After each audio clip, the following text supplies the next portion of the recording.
తెలంగాణలో ఎన్నికల ప్రచార యుద్ధం మొదలైంది. సోనియా గాంధీ 6 గ్యారంటీ స్కీములతో రాష్ట్ర వ్యాప్తంగా కాంగ్రెస్ గ్రాఫ్ పెరగడంతో ఉమ్మడి వరంగల్ జిల్లా వ్యాప్తంగా కాంగ్రెస్ పార్టీ ఎమ్మెల్యే అభ్యర్థులు ప్రచారం జోరు పెంచారు.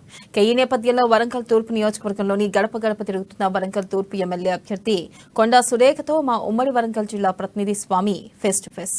తెలంగాణ రాష్ట్రంలో ఎన్నికల వేడి వాడిగా పెరగడంతో ఉమ్మడి వరంగల్ జిల్లాలోని కూడా మొత్తానికైతే కాంగ్రెస్ గ్రాఫ్ పెరిగిందని చెప్పుకోవచ్చు. ఇప్పటికే బీఆర్ఎస్ నుంచి కూడా కాంగ్రెస్ లోకి వలసలుగా వస్తున్న నేపథ్యం అయితే కనపడుతుంది. ఇప్పటికి ప్రస్తుతానికైతే మనం వరంగల్ తూర్పులో ఉన్నాము. వరంగల్ తూర్పులో కూడా కాంగ్రెస్ అభ్యర్థిగా మాజీ మంత్రి కొండా సురేఖ ప్రచారం కూడా జోరుగా సాగుతున్న నేపథ్యం కనపడుతోంది. మనతో మాట్లాడడానికి కొండా సురేఖ గారు ఉన్నారు. మేడం చెప్పండి, ఇప్పుడు మీ ప్రచారంలో ప్రజల ఆదరణ ఎట్లా ఉంది? చాలా బాగుందండి. ప్రజలు బాగా రిసీవ్ చేసుకుంటా ఉన్నారు. ప్రభుత్వం మీద వ్యతిరేకత ఒకటి, తెలంగాణ ఇచ్చిన కాంగ్రెస్ పార్టీనే మళ్ళీ గెలిపించాలన్నటువంటి ఆలోచన ఒకటి, ముఖ్యంగా నిరుద్యోగ వాళ్ళ పిల్లల జీవితాలు బాగుపడాలనేటువంటి ఒక లక్ష్యం అనేది వాళ్ళల్లో కనిపిస్తూ ఉంది. ప్రజల్లో మార్పు వచ్చింది ఈసారి, కాబట్టి స్పందన చాలా బాగుంది.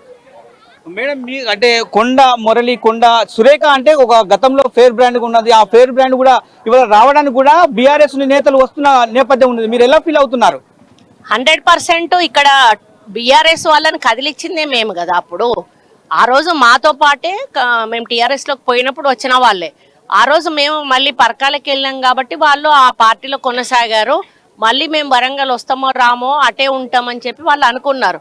కానీ మేము అక్కడికి వెళ్ళి మళ్ళీ పబ్లిక్లో కొంత ఆ రోజు మేము నమ్మి వెళ్ళడము, నాయకులు మమ్మల్ని మోసం చేయడం వలన మళ్ళీ మేమే అదే అనుకున్నాం, మనం కావాలనుకున్న వాళ్ళ దగ్గరికి మనం పోవాలి, కానీ మనల్ని వద్దనుకున్న వాళ్ళను ఎందుకు అన్నట్టుగా మళ్ళీ మేము వరంగల్కు రావడం జరిగింది.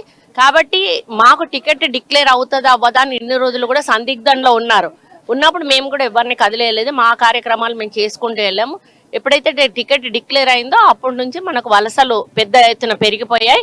ఇంకా ఉన్నాయి, ఇంకా ముందు వలసలు చాలా ఉన్నాయి.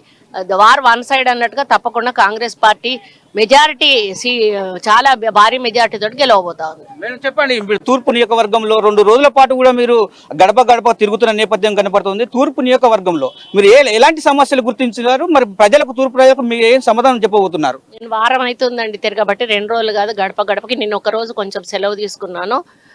కానీ వాళ్ళే స్వచ్ఛందంగా చెప్తా ఉన్నారు, మేడం మీరేసిన రోడ్లే, మీరేసిన మోరీలే, మీరు ఫౌండేషన్ వేసిపోయిన పనులే జరుగుతున్నాయి కానీ కొత్తవి ఏమీ జరగట్లేదు. మాకు ముఖ్యంగా పిల్లలకు తెలంగాణ దేనికోసం తెచ్చుకున్నామో అది నెరవేరట్లేదు. ముసలి వాళ్ళకు కూడా అప్పుడు రాజశేఖర్ రెడ్డి ఇచ్చిన 200 పెంచారు తప్పితే అందులో ఒక్కరికి కట్ చేసి ఒక్కరికే ఇస్తున్నారు, ఇద్దరికి ఇవ్వడం లేదు అనేది.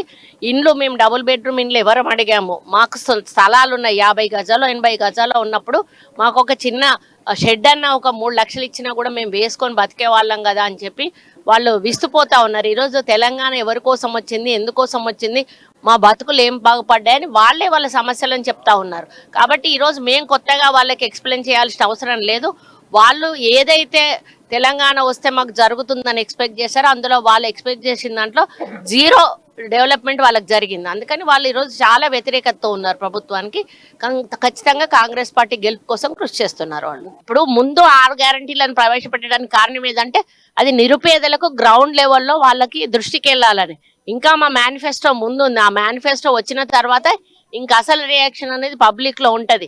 ఇది కేవలం నిరుపేదలకు సంబంధించినటువంటిది. ఇంకా అన్ని మొత్తం అంటే తెలంగాణలో ఉన్న సమస్యల మీద కూడా మళ్ళీ మన మేనిఫెస్టో వస్తుంది. ఆ మేనిఫెస్టో వచ్చిన తర్వాత ఇంకా భారీ స్పందన ప్రజల్లో వస్తుంది. చివరిగా చెప్పండి మేడం, మీరు బస్సు యాత్రలు కూడా మీకు చిన్న అపశృతి జరిగింది, అమ్మాయి న్యూస్ కూడా నేరుగా వచ్చి మిమ్మల్ని పలకరించింది, మీ ఆరోగ్యం బాగుండాలని కోరుకుంది. కానీ చివరిగా వరంగల్ తూర్పు ప్రజలకు మీరు ఏం చెప్పదలుచుకున్నారు? నేను చెప్పాల్సిన అవసరం లేదండి. ఈరోజు ప్రజలు గతంలో నా పాలన చూశారు, మధ్యలో బీఆర్ఎస్ నాయకుల పాలన చూశారు.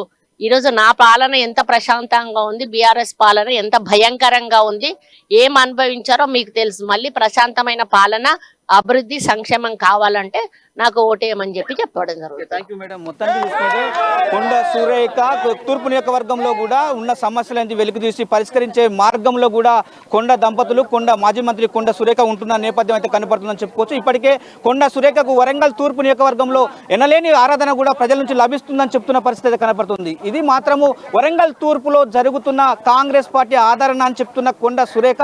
కానీ మొత్తానికైతే కొండా సురేఖకు మద్దతు మాత్రం ప్రజలు లభిస్తుందని చెప్పుకుంటా ఆమె ధీమా అంటే కొండా సురేఖ గెలుస్తున్నాననే ధీమాను కూడా వ్యక్తం చేస్తున్న పరిస్థితి కనపడుతుంది. కెమెరా పర్సన్ బాలుతో స్వామి, అమ్మా న్యూస్, వరంగల్.